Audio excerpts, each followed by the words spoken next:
Force Tour 12 continued in Suzuka Circuit in Japan for the running of the ENI Grand Prix.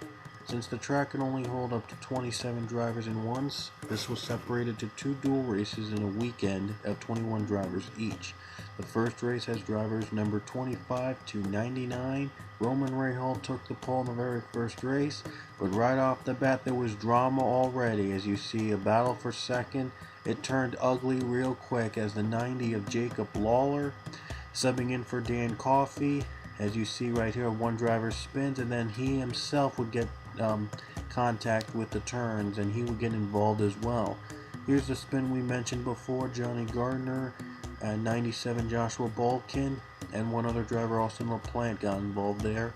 Then after that, Angel Navarro had his spin with Isaiah Bernesh and Sean Harple and many others just as he was passing the 90. And then Nathan Hudson gets spun out by the 29 of Preston Plord, but he would keep it going though. And then Sean Harple, the 31, he gets involved. Another view with Nicholas Guerrero. Dion Scott was also involved in the first wreck in the very first lap of the race. That's something we could expect instantly from road courses like these. But anyway, Rahal led on the restart, the pole setter, but then the 25 Matt McIntyre would give him a bit of a challenge on the restart heading down the first corner. They were side by side throughout the entire course. By the way, it's not the full Suzuka Circuit. It is just the East Coast, the East course. And look at this, Matt McIntyre just got spun by Roman Rahal, battling for the lead, and a big wreck happens in the front. As you see, here's another view of the wreck. He was battling for the lead against Roman Rahal, and then they wreck, and that would cause a major crash. Already for the second caution of the race.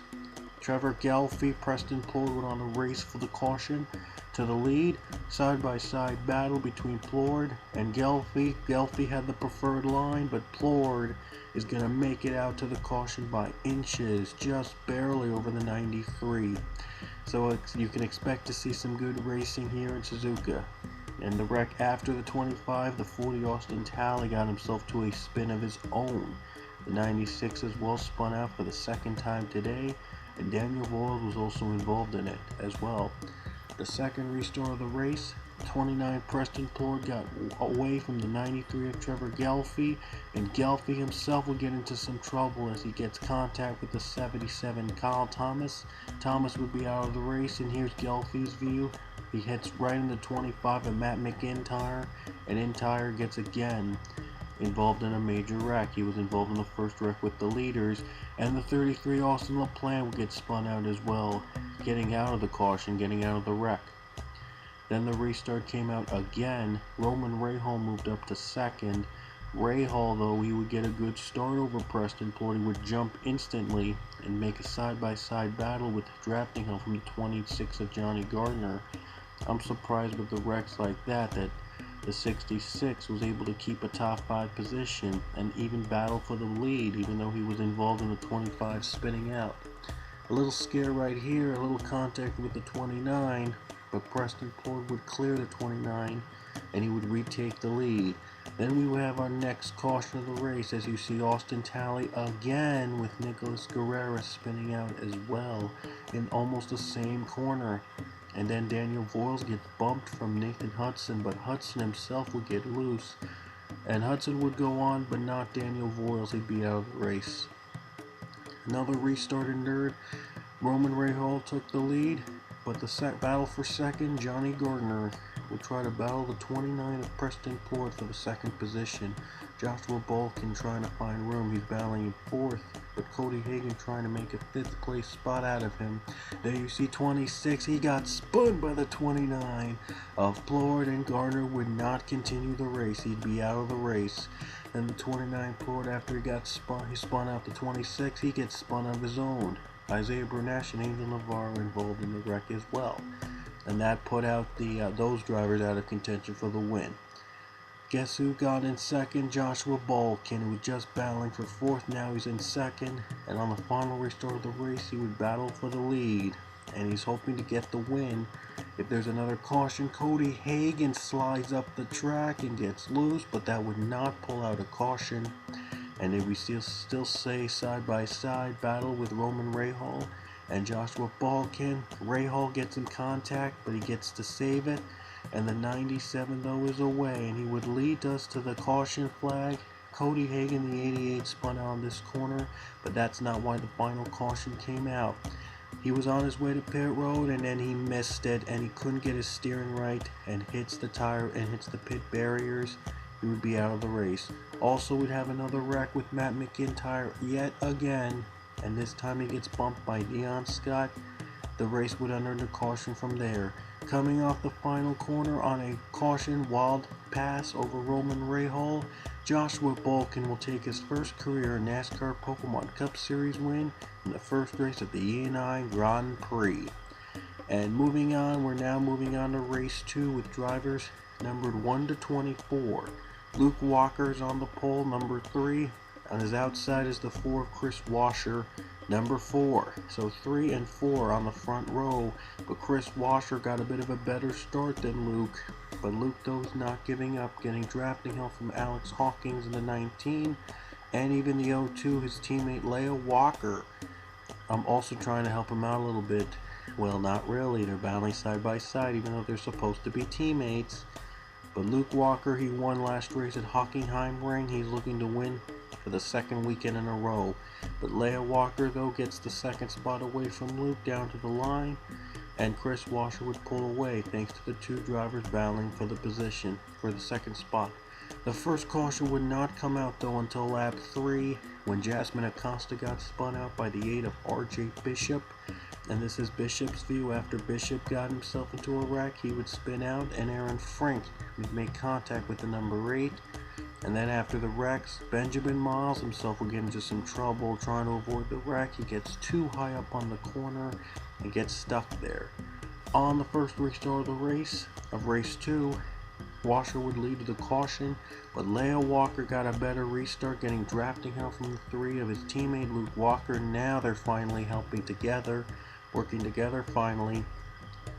And the 02 would take the lead away from the 4 of Chris Washer, but only for a little bit. But as Washer tries to get his best line possible, he's trying to keep the lead. He's even bumping and banging the 02, and the 02 would still continue the fight. They would go on for an entire lap, and Leah Walker would ultimately get the lead and clear Washer on this corner, and Luke Walker would try to battle for third against Alex Hawkins, trying to make it a TA2 1-2. That has never happened before, ever, in a Pokemon Cup race. But anyway, another caution came out, the second one of the race 2, and Mark Riggleman was the victim of that caution. He gets spun and dumped by George Work in the 10, who somehow was able to keep his top speed together even after spinning out the 6 of Mark Riggleman. But anyway, the second restart of the race came out, and Chris Washer just picked up where he last left off as he battles with Leia for the lead against the 02.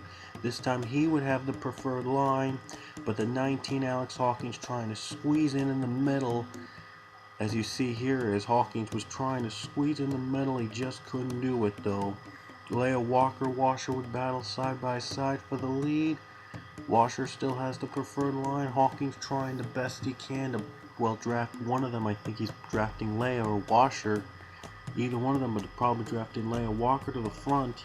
But Chris Washer would ultimately get Leia Walker on this corner, and Leia would have to battle to keep the second spot away from Alex Hawkins. Hawkins, though, has got the preferred line on the bottom. Luke Walker is still in fourth, still trying to help Leia Walker get to the front, maybe even get himself to the top 2 position, and again make it a TA2-1-2. But Hawkins in the second spot, he takes the second spot away from Leia, and now Leia's running in third, and Luke is running in fourth. But now Leia would try to get a high run off the high side. She gets into trouble. She gets contact with the 19. Oh boy, contact with the 3 as well. She's making contact left and right. And boy, it's really a slippery course, to be honest. Just the East course itself is a slippery course. Imagine what the West course race is like. But anyway, the 20 of Connor Breton would pull out the next caution. He got dumped on that corner. Then it was a much needed caution as the 4 was pulling away for the win. but he's going to have to battle against a hungry crowd in the back as this restart comes out with 6 laps to go. Hawkins took second, but Luke Walker, he's not going to give up. He never gives up, and he gets the second spot away from Hawkins before we even get halfway through the course. Jordan Davis is now in the mix as he's now made his way up to the top 5. And whoa, no, Jordan Davis gets dumped by Leah Walker, and they both get loose and spun out. And Davis would not continue the race. As you see, Davis and Leah Walker were battling for the top 5, and both of them got loose on the corner. Their chances of winning were over, and Leah's dream of having a 1-2 TA2 finish is over as well. But Luke Walker's chance of winning the race for himself isn't over, as the restart came about, the final one of the race with 3 to go. The number 3 would get his revenge on the 4th Chris Washer, as Washer tries very desperately to get that lead. He knows that the next caution will end the race. Chris Washer hoping to fight off against Luke on the corner, trying to take him down, but he just couldn't do it. Gonna have to fight his way up to the front now. Luke Walker still on the bottom. Austin Mongol, Dylan Young are now in the top 5. Luke Walker still battling with Chris Washer, but Luke Walker's gonna win the battle, and just in time too. The caution would come out ultimately with 2 laps to go. The race would end under caution like it did in the first race at Suzuka. Luke Walker would take the lead, and here's the final caution of the race. The 9 Michael Walton and the 18 Jack Blake got dumped on one of the corners, on the very first corners of the race, and then there you see the 18 getting loose by the 5 Zachary Chambers.